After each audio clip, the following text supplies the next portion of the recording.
Hi, I am dietitian Nikita and welcome back to our channel Urban Diet.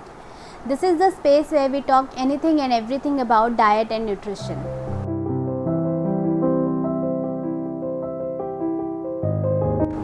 और आज का हमारा topic है इस वीडियो का प्रेगनेंसी एंड कोविड-19।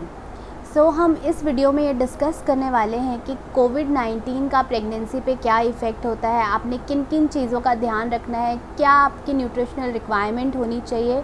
तो आइए इन सवालों का जवाब जानते हैं इस वीडियो में।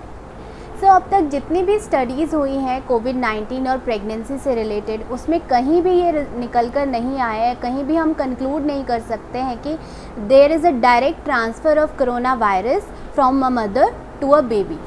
इसके अलावा हम कहीं भी ये भी कंक्लूड नहीं कर सकते कि कोई भी बर्थ डिफेक्ट जो है बेबी में देखा गया है अगर मदर जो है कोरोना पॉजिटिव होती है। ये बहुत अच्छी बात है और आपको इसके लिए बिल्कुल भी पैनिक करने की ज़रूरत नहीं है, लेकिन हाँ, आपको प्रिकॉशंस लेने की बहुत ज़रूरत है। अगर हम प्रिकॉशंस की बात करें कि आपने क्या क्या प्रिकॉशंस लेने हैं इस टाइम पर, तो थैंकफुली ऐसे कोई स्पेसिफ़िक या स्पेशल प्रिकॉशंस नहीं हैं जो एक प्रेग्नेंट वुमेन को लेने की ज़रूरत है। जो प्रिकॉशन एक जनरल पब्लिक के लिए है, सेम प्रिकॉशंस आपने लेने हैं। जैसे कि आपने सोशल डिस्टेंसिंग मेंटेन करना है, आपने मास्क पहनना है, अननेसेसरी घर से बाहर नहीं जाना, और आपने फ्रीक्वेंट हैंड वॉशिंग करना है। और अगर आपके पास ऑप्शन है कि आपने हैंड वॉशिंग करनी है या सैनिटाइजिंग करना है, तो आप हमेशा हैंड वॉशिंग को चूज़ करें, क्योंकि वो ज़्यादा बेटर वे है ऑफ प्रिवेंशन और आपका प्रिकॉशन लेने का कि आप कोरोना वायरस से बचे रह सकते हैं। अगर हम बात करें न्यूट्रिशनल रिक्वायरमेंट की कि आपकी क्या क्या रिक्वायरमेंट्स है इस टाइम पर, 3 पॉइंट्स आपने हमेशा ध्यान रखने हैं। सबसे पहला कि आपने हेल्दी वेट गेन करना है। सेकंड, आपकी जो डाइट है वो न्यूट्रिशनली बैलेंस्ड होनी चाहिए, मतलब उसमें आपका मैक्रो न्यूट्रिएंट्स और माइक्रो न्यूट्रिएंट्स का प्रॉपर कॉम्बिनेशन होना चाहिए। मतलब आपके कार्बोहाइड्रेट, प्रोटीन और आपके फ़ैट के अलावा जो आपने 3 मेन न्यूट्रिएंट्स का ध्यान रखना है वो है आपका iron, folate, calcium, vitamin D. इन सब चीज़ों का आपने ध्यान रखना है। इसके अलावा थर्ड जो बहुत इंपॉर्टेंट पॉइंट है वो है एक्सरसाइज। आपने रेगुलर एक्सरसाइज में इंडल्ज करना है। अब हम इन तीनों पॉइंट पे डिटेल में बात करते हैं। अब अगर मैं बात करूं कि हेल्दी वेट गेन कैसे कर सकते हैं, एक बात आपने ज़रूर समझनी है कि हेल्दी वेट गेन का रेंज क्या है। हेल्दी वेट गेन का रेंज है 10 to 12 kgs। मतलब जो आपका वेट है, अगर आप उसमें 10 to 12 kgs गेन कर रहे हो तो वो हेल्दी वेट गेन में कंसिडर होता है। इसके लिए आपको क्या करने की ज़रूरत है? इसके लिए आपको अपने नॉर्मल डाइट में 300 कैलोरीज़ जो एक्स्ट्रा लेनी है। आप ये हेल्दी वेट गेन के लिए क्या कर सकते हैं, आप अपनी मेन मील्स के बीच में आप अपने मिड मील्स ऐड करें। जैसे कि हम 3 मेन मील्स तो लेते हैं, इसके अलावा आपने अपने मिड मील्स बीच बीच में ऐड करने हैं ताकि आप अपनी कैलोरीज़ इंक्रीज़ कर सकें। अब मिड मील्स कैसे हो सकते हैं? वो आपका वाटर इनटेक हो सकता है, जैसे कि आपका लेमन वाटर हो गया, चना सत्तू हो गया, शिकंजी आप ले सकते हैं। इसके अलावा जलजीरा आप ले सकते हैं, कोकोनट वाटर लीजिए, ठीक है। इसके अलावा आप अपने स्नैकिंग ऑप्शन बेटर कीजिए, जैसे कि आप ओट्स की भेल लो, स्प्राउट्स की टिक्की लो, या आप राजमा कटलेट ले सकते हो, मखाने की चाट हो गई, दही वड़ा हो गया। इस तरीके की चीज़ें आपने इंक्लूड करनी है जो कि हेल्दी भी हैं और आपकी कैलोरीज़ भी आप अपनी कैलोरीज़ भी बढ़ा सकते हो, ठीक है। तो मेनली आपने जो 3 मेन मील्स के अलावा मतलब आपकी टोटल जो मील्स हो गई हैं वो हो गई हैं 5 to 6 meals in a day. इसके अलावा आप स्नैकिंग ऑप्शन जो है हमेशा हैंडी रखें, जैसे कि पीनट बटर हो गया, आप लड्डू घर पे बना सकते हैं। नट्स आपके बहुत मतलब हमेशा हैंडी होने चाहिए ताकि आपको जब भी भूख लगे आप उन पे मंच कर सको। लेकिन ध्यान रखना कि बहुत किसी भी चीज़ का बहुत एक्सेस नहीं होना चाहिए, आप सबको मॉडरेशन में रखें। अब हम आते हैं अपने सेकेंड पॉइंट पर, जो कि एक न्यूट्रिशनली बैलेंस डाइट आपने लेनी है। अगर मैं न्यूट्रिशनली बैलेंस डाइट की बात करूं तो आपके जो मैक्रो न्यूट्रिएंट्स हैं, जैसे कि आपका फ़ैट हो गया, कार्बोहाइड्रेट हो गया, प्रोटीन हो गया, वो यूजुअली हमारी नॉर्मल डाइट से कवर हो जाता है। लेकिन इस टाइम पे बहुत ज़रूरी है कि आप माइक्रो न्यूट्रिएंट्स पर ध्यान दें। जैसे कि बहुत इंपॉर्टेंट माइक्रो न्यूट्रिएंट्स जो होते हैं इस टाइम पे वो हैं आपके फॉलिक एसिड, कैल्शियम, आयरन और विटामिन डी। फॉलिक एसिड की क्यों रिक्वायरमेंट होती है? फॉलिक एसिड की रिक्वायरमेंट इसलिए होती है कि आप अपने बेबी के जो ब्रेन है, उसका स्पाइनल कॉर्ड का डेवलपमेंट है, उसमें हेल्प करता है। इसके अलावा अगर आप कोई भी बर्थ डिफेक्ट अवॉइड करना चाहते हो तो फॉलिक एसिड का इंटेक बहुत इंपॉर्टेंट होता है। यूजुअली हमारी डाइट से इसको आपकी रिक्वायरमेंट को पूरा करना थोड़ा मुश्किल होता है, तो आपको यूजुअली डॉक्टर जो है सप्लीमेंट्स रेकमेंड करते हैं और आप अपने डॉक्टर से कंसल्ट करके सप्लीमेंट्स भी ऐड कर सकते हैं। इसके अलावा अगर हम डाइट की बात करें तो बहुत ऐसी कम चीज़ें हैं जिसमें आपको फॉलिक एसिड मिलेगा। यूजुअली हम फोर्टिफाई करते हैं अपने फूड्स को ताकि आपको फॉलिक एसिड आपको फूड से मिले। तो किन किन चीज़ों में फॉलिक एसिड मिलता है वो है आपके सीरियल्स हो गए, आपका bread, pasta, green leafy vegetable, इन सब में आपको फॉलिक एसिड मिल सकता है। सो हमारा सेकेंड इम्पॉर्टेंट न्यूट्रिएंट है वो है कैल्शियम।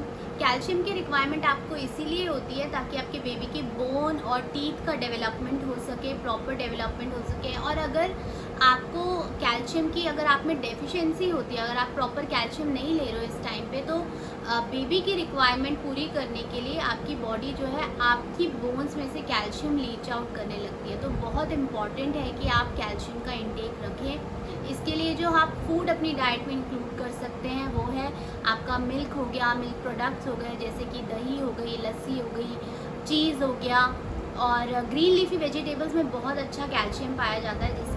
स्पेसिफिकली अगर मैं बात करूँ तो केल और स्पिनच में बहुत अच्छा कैल्शियम मिलता है, वो आप अपनी डाइट में ज़रूर इंक्लूड करें। हमारा थर्ड इम्पॉर्टेंट न्यूट्रिएंट है वो है आयरन। आयरन आपको इसलिए रिक्वायर्ड होता है क्योंकि बेबी का ब्लड फॉर्मेशन होने में हेल्प करता है, उसको ऑक्सीजन प्रोवाइड करने में हेल्प करता है। सो इस टाइम पे आपकी आयरन की जो रिक्वायरमेंट है वो डबल हो जाती है। अगर आपकी बॉडी में डेफिशिएंसी है तो आप सप्लीमेंट्स भी ले सकते हैं आयरन के। अगर आपने फूड की अगर हम बात करें तो कौन से ऐसी चीज़ें हैं जो आयरन रिच होती हैं, वो है आपका पोहा हो गया, बीटरूट हो गया, रेजिन हो गए, पीज़ हो गई। ग्रीन लीफी वेजिटेबल बहुत रिच होता है आयरन में। ड्राइड बीन्स आप इंक्लूड कर सकते हो अगर आपने आयरन रिच चीज़ें अपनी डाइट में इंक्लूड करनी है। इसके अलावा आप इसका पोहे का लड्डू बना सकते हो, पोहे का कटलेट, पोहे की नमकीन आप बना के रख सकते हो, because it is a very good source of iron. अब अगर हम बात करें कि इम्यूनिटी बूस्टिंग कौन सी चीज़ें हैं जो आप अपनी डाइट में इंक्लूड करें, कौन से ऐसे न्यूट्रिएंट हैं जो इम्यूनिटी को बूस्ट करते हैं। एक तो सबसे इम्पॉर्टेंट न्यूट्रिएंट है जो इस स्टडीज़ में निकल के आया है इस टाइम पे, वो है विटामिन सी और zinc.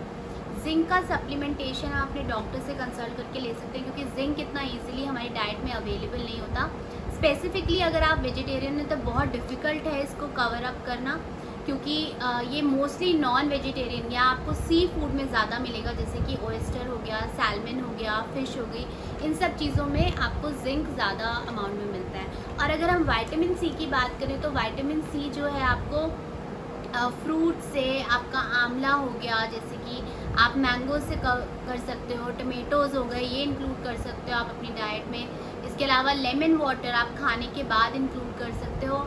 Also vitamin C is very important जब हम आयरन एब्जॉर्प्शन की बात करते हैं, क्योंकि आयरन एब्जॉर्प्शन जो है विटामिन सी के बिना इतनी इजीली हमारी बॉडी में एब्जॉर्ब नहीं होता। तो विटामिन सी और जिंक एक बहुत इंपॉर्टेंट न्यूट्रिएंट है जो इस टाइम पर आपकी इम्यूनिटी बूस्ट करने में हेल्प करता है। इसके अलावा अगर हम बात करें इम्यूनिटी बूस्टिंग की, तो इम्यूनिटी बूस्टिंग के लिए आपका सिर्फ न्यूट्रिएंट ही इम्पॉर्टेंट नहीं, हमारा खाना पीना ही इम्पॉर्टेंट नहीं है। ऐसा नहीं है कि आप कुछ जिंजर ले लोगे या कोई ऐसी काली मिर्च चीज़ें, जैसे आप आजकल इतना ज़्यादा चल रहा है कि आप ये गिलोय का जूस पियो तो इम्यूनिटी बूस्ट हो जाएगी। तो इम्यूनिटी जो है वो कैसे बूस्ट कर सकते हो? इम्यूनिटी बेसिकली हमारा पूरा सिस्टम है, हमारी बॉडी का सिस्टम होता है, उसमें आपको बहुत सारे फैक्टर्स हैं एक्सेप्ट डाइट जो आपको इंक्लूड करने हैं, जैसे कि आप अपनी एक्सरसाइज इंक्लूड करो, स्ट्रेस फ्री लाइफस्टाइल अपनाओ, थोड़ा एक्टिव लाइफस्टाइल हो, आपकी स्लीप प्रॉपर होनी बहुत ज़रूरी है इस टाइम पर अगर आपने इम्यूनिटी बूस्ट करनी है। अब हम आते हैं अपने थर्ड मेन पॉइंट पे,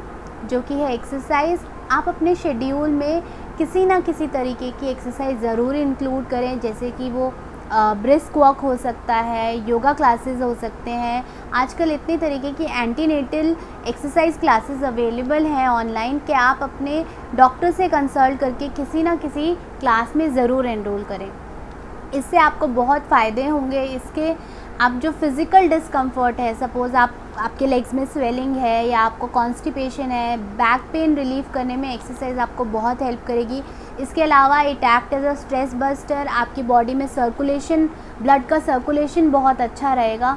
तो आई वुड रियली सजेस्ट कि आप अपने शेड्यूल में एक मॉडरेट इंटेंसिटी एक्सरसाइज ज़रूर इंक्लूड करें। आई होप आपको हमारी वीडियो यूज़फुल लगी होगी, और अगर आपको हमारी वीडियो पसंद आई है तो please like us, subscribe us, follow us, and don't forget to share. Thank you.